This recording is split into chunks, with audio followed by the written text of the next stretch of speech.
साफ शब्दों में कहा, राजन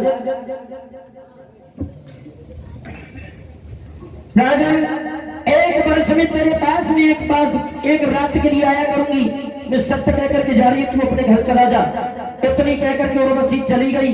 अब एक वर्ष में एक रात्रि को राजा पुरुरवा के पास उर्वशी आने लगी। उस पुरुरवा से और उर्वशी के गर्भ से 6 पुत्र पैदा हुए, जिनके नाम थे आयु, श्रद्धायु, रय, विजय और जय। इनमें से आयु का पुत्र हुआ वसुमान, श्रद्धायु का पुत्र हुआ श्रतंजय, रय का एक और जय का अभीत और मनोमा का भीम, भीम का कांचन, कांचन का होत्र, होत्र का जुहू, जुहू का पुरु और पुरु का हुआ बला। इन्हीं बलाक ऋषि से जमदग्नि ऋषि हुए और जमदग्नि ऋषि के बेटे हुए परशुराम, जिन्होंने 21 बार इस क्षत्रियों से पृथ्वी को विहीन कर डाला। मेरी माता बहनों, इधर इन्हीं से फिर आगे चल करके श्री सुखदेव जी कहने लगे, हे उत्तरानंदन परीक्षित, इन्हीं के भगवान की नाभि से कमल और कमल से ब्रह्मा, ब्रह्मा से अत्रि, अत्रि का चंद्रमा, चंद्रमा का पुत्र बुध हुआ और बुध की इला नामक पत्नी से पुरुरवा का जन्म हुआ था। वो मैं तुम्हें अभी कथा सुना चुका हूं। पुरुरवा के द्वारा उर्वशी के 6 पुत्र हुए, आयु, श्रद्धायु, रय, विजय और जय। इनमें से आयु के 5 बेटे हुए, नहुष, छत्र, बुध, रजरंभा और अनैना। हे राजन परीक्षित, नहुष के भी 6 पुत्र हुए, यति, ययाति, आयाति, विपति और कृति। यति ने राज्य नहीं किया, तब ययाति राजा बने। इन्होंने अपने 4 छोटे भाइयों को चारों दिशाओं को राजा बना करके स्वयं शुक्राचार्य की पुत्री देवयानी और दैत्यराज वृषभार्वा की पुत्री शर्मिष्ठा से विवाह करके शासन करने लगे। परीक्षित पूछने लगे, भगवान इस कथा को तुम्हें बड़े प्रेम से सुनना चाहता हूँ। देखिए, यही से यादवों की वंशावली शुरू होती है। यादव किस प्रकार से पैदा हुए बताया। परीक्षित पूछने लगे, भगवान एक बात मेरी समझ में नहीं आई, राजा ययाति तो यदुवंश शिरोमणि थे, क्षत्रिय थे, लेकिन उन्होंने एक ब्राह्मण की बेटी के साथ शादी क्यों की? ये बात मेरी समझ में नहीं आ रही। कहने लगे, राजन ध्यान देकर के सुनो, मैं तुम्हें सुनाता हूं। एक बार की बात है, पुरानंदन परीक्षित, दैत्यराज वृषभार्वा की पुत्री और गुरु शुक्राचार्य की बेटी दोनों आपस में बड़ी घनिष्ठ सखियां थी, एक दूसरे से बहुत प्यार किया करती थी। एक दिन दोनों सखियां अपनी कुछ सहेलियों के साथ को लेकर के कहां पहुंची है, इधर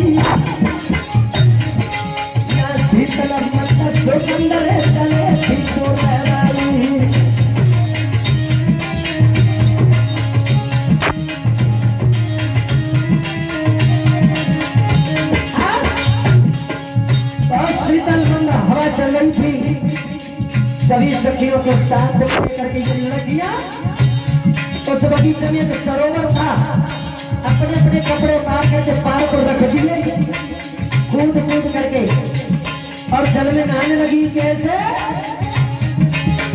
अरे नल पाला किया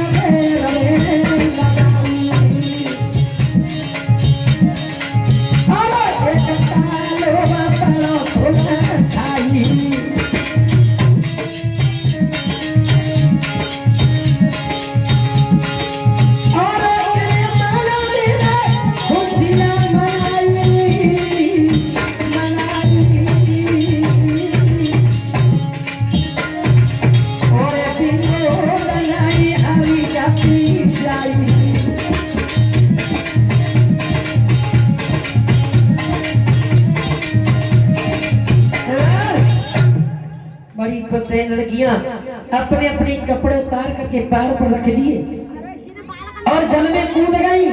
एक दूसरे के ऊपर जल क्रीड़ा करके उलूच उलूच करके नहा रही थी। हे उत्तरानंदन परीक्षक उधर से भोले बाबा नादिया पर सवार होकर के मैया पार्वती को साथ लेकर के चले आ रहे थे।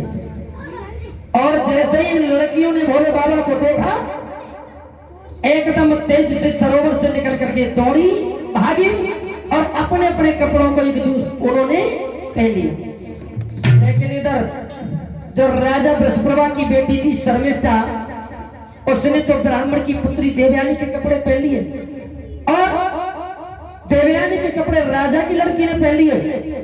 दोनों के कपड़े बदल गए। कहां कितनी सहेलियां आपस में कितना प्रेम करती थी, आज एक दूसरे के वस्त्र चेंज हो गए। उस पर ब्राह्मण की पुत्री आग बबूला हो गई और गुरु शुक्राचार्य की बेटी गौती को बीच करके कहने लगी, नालायक लड़की, तू नहीं जानती, अरे हम ब्राह्मण हैं, हमारी सभी लोग इज्जत करते और तूने मेरे कपड़े पहने। एक कदम को दाती को बीच करके कहने लगी, है लड़की सुन,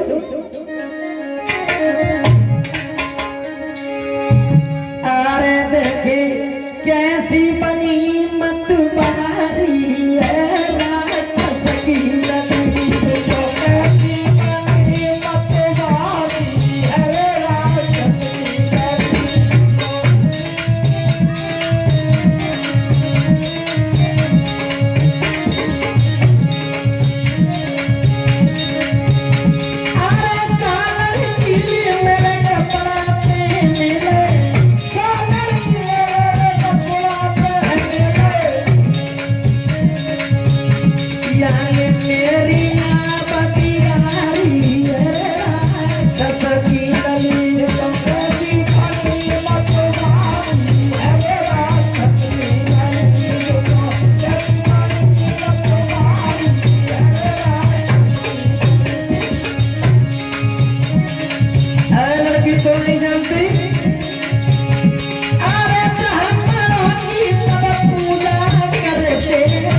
साहब जब तुम्हें कहने लगी तुझे शर्म नहीं आई?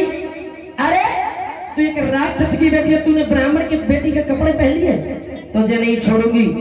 इतनी बात सुनते ही राजा जो बृहस्पति थे उनकी बेटी शर्मिष्ठा आग बबूला हो गई और कहने लगी, चोरी जी बताए, तू ब्राह्मण की बेटी है तो क्या है वो, लेकिन तू अपनी औकात की कछु मालूम है? क्या बात है? सुन नालायक लड़की, तेरा पिता एक भिखमंगा है, अगर हमारे पिता राजा न होते तो तुझे कहां से भोजन मिलता? सुन कहने लगी, ओरी बहनारी ओरी लाडी क्यों ज्यादा किस राय रही है, कोई लाज शर्म अपनी नारी बहनारी क्यों ज्यादा राय रही है, कोई लाज शर्म अपनी नारी बहनारी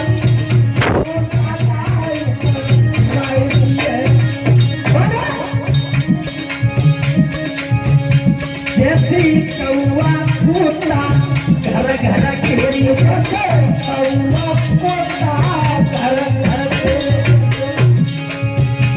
जैसे कौआ पोता घर घर केरी जैसे कौआ पोता घर घर के रोटी नोके दुकाना खाई कोरी बहनारी क्यों जाई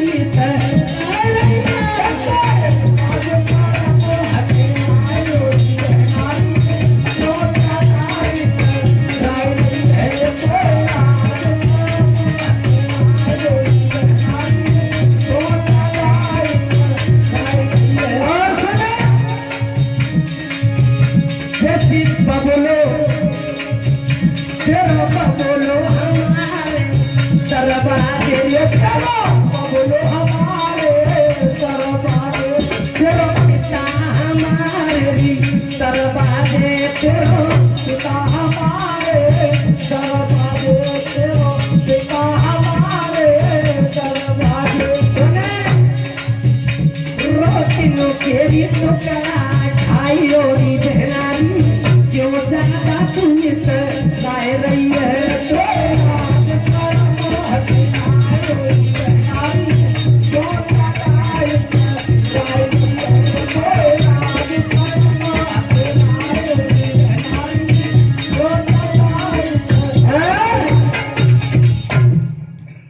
कहने लगी तुझे अपनी कुछ मालूम है।